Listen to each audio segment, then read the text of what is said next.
നിന്റെ ജീവിതത്തിൽ നീ ചെയ്തു പോയ എല്ലാ പാവങ്ങളോട് അനുഗ്രഹിക്കുക, മാപ്പ് ചോദിക്കുക. കർത്താവായ യേശുവേ, വിചാരത്താൽ വാക്കാൽ പ്രവൃത്തികളാൽ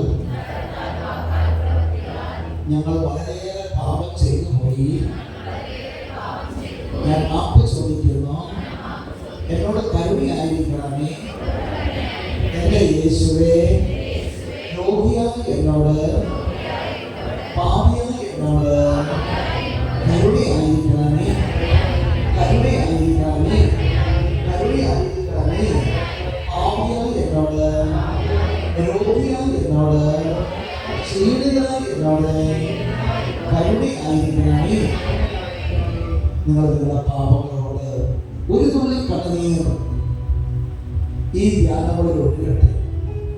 നിന്റെ പ്രവൃത്തിയിലൂടെ വന്ന പാപം, നോട്ടത്തിലൂടെ വന്ന പാപം, ഹൃദയ വിചാരങ്ങളിലൂടെ വന്ന പാപം, ശാരീരികമായ പാപം, സ്വയംബോധം, സമൃദ്ധബോധം, ആഭിചാരം, മന്ത്രവാദം, വ്യഭിചാരം, പരസ്ത്രീ ബന്ധം, പരപുരുഷന്മാരുടെ ബന്ധം.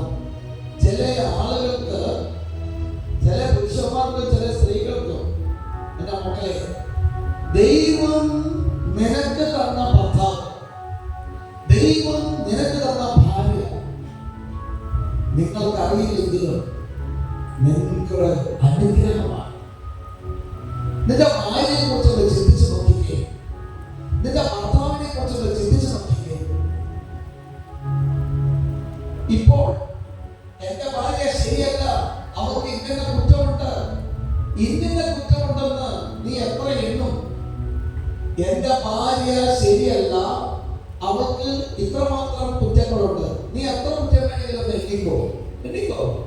അല്ലെങ്കിൽ ഭർത്താവ് ശരിയല്ല, അവന് ഇന്ന കുറ്റങ്ങളുണ്ട്, നീയും എണ്ണുക. എത്ര എണ്ണം നിങ്ങൾ? എത്ര വേണമെങ്കിലും എണ്ണിക്കോ, എണ്ണിപ്പിടിച്ചോ. എന്തൊക്കെ സ്വഭാവ ദോഷമുണ്ട്? നിന്റെ ഭാര്യയ്ക്ക് എന്ത് സ്വഭാവ ദോഷമുണ്ട്? ഭർത്താവിന് എന്തൊക്കെ സ്വഭാവ ദോഷമുണ്ട്? എണ്ണിക്കോ. അതെണ്ണി അങ്ങ് മാറ്റി വയ്ക്കുക. നീ അവന്റെ ഒരു 5 നന്മകളൊന്ന് ചിന്തിച്ചു നോക്കിക്കേ, അല്ലെങ്കിൽ അവളുടെ 5 നന്മകൾ. നീ പോയാലാണോ അത് നിന്റെ ഭാര്യ പോയാലാണോ ഏത് കാര്യവും നടത്തിയിട്ട് വരുന്നത്? അതൊരു നന്മയാണ്. ഭർത്താവായിരിക്കാം, ഭാര്യയായിരിക്കാം, ഭർത്താവായിരിക്കാം, ഭാര്യ ആരുമായിക്കോട്ടെ, അതൊരു നന്മയാണ്. ഏത് പ്രതിസന്ധികൾ വരുമ്പോഴും ഭർത്താവെ അല്ലെങ്കിൽ ഭാര്യയെ, നീ നിന്റെ ഭർത്താവ് നിനക്ക് സമാധാനം തരുന്നുണ്ടോ, നിന്നെ ആശ്വസിപ്പിക്കുന്നുണ്ടോ? നിന്റെ ഭാര്യയായി ഭർത്താവായി, അതൊരു നന്മയാണ്.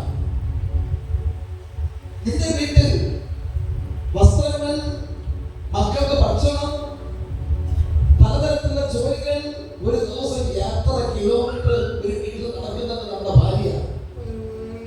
കിലോമീറ്റർ നോക്കിയാൽ ബഹുദൂരമാണ്. പക്ഷേ ഭർത്താക്കന്മാരായ നമ്മളെല്ലാവരും ചോദിക്കുന്നത് എന്താണ്? നിനക്കിവിടെ എന്തൊക്കെ പണിയുള്ളേ, നിനക്കെന്താ പണിയുള്ളേന്ന്? കാരണം എത്ര കാര്യങ്ങൾ നോക്കണം.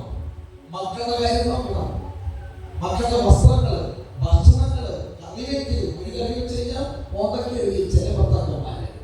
ചില ഭർത്താക്കന്മാർക്ക് 2-3 കറി നടപടിയാവില്ല. എന്തെങ്കിലും ഒരു ചോറ്, എന്തെങ്കിലും കരട് കണ്ടു കഴിഞ്ഞാലോ അപ്പോഴേക്കും മോന്തയ്ക്ക് എറിയും. ഇങ്ങനെയൊക്കെയുള്ള ചില ഭർത്താക്കന്മാരുണ്ട്.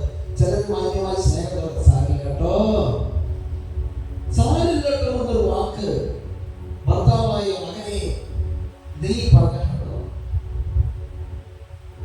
എന്റെ ഭാര്യയെ കുറിച്ച്, എന്റെ ഭാര്യയോട് ഇട്ട് ഇത് വെള്ളം നിറഞ്ഞ് പോകുന്നത് കൊണ്ടാണ് നമ്മൾ ഇത് എപ്പോഴും പറയുന്നത്. അത് ദേഷ്യമോ വിഷമോ സങ്കടമോ ഒന്നും തോന്നണ്ട. നിന്റെ ഭാര്യയെ കുറിച്ച് നീ പറയണം നല്ലതാണെങ്കിൽ. എന്റെ ജീവിതത്തിൽ സഹനത്തിന്റെ നിർവ്വഹമായ വർഷങ്ങൾക്ക് മുമ്പ് ഒരു സംഭവം ഉണ്ടായപ്പോൾ, വർഷങ്ങൾക്ക് ദൈവത്തെ ഇറങ്ങിയതിനു ശേഷം ദൈവവേല ചെയ്തുകൊണ്ടിരിക്കുന്ന സമയത്ത് തന്നെ സാമ്പത്തികമായി തകർന്നു നിൽക്കുന്ന സമയം, ഒരു രക്ഷയില്ല.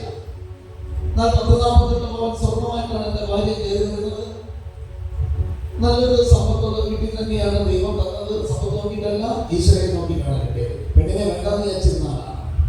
പക്ഷേ എന്റെ പ്രതിസന്ധികൾ, വേദനകൾ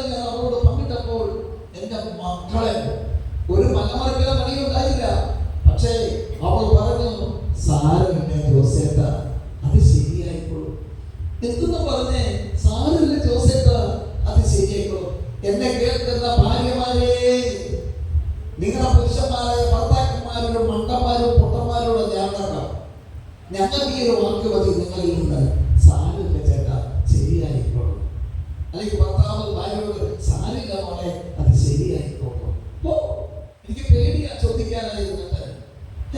ചോദിക്കുക, എന്തൊക്കെ ചോദിച്ചു തന്നിട്ടുണ്ടോ? ഒരു വള എന്തുകൊണ്ട് ചോദിച്ചു തന്നിട്ടുണ്ടോ? പക്ഷെ ചോദിക്കാൻ പേടി. പക്ഷെ അപ്പോൾ ഭാര്യ പറയും സാരില്ല ജോസേട്ടാ.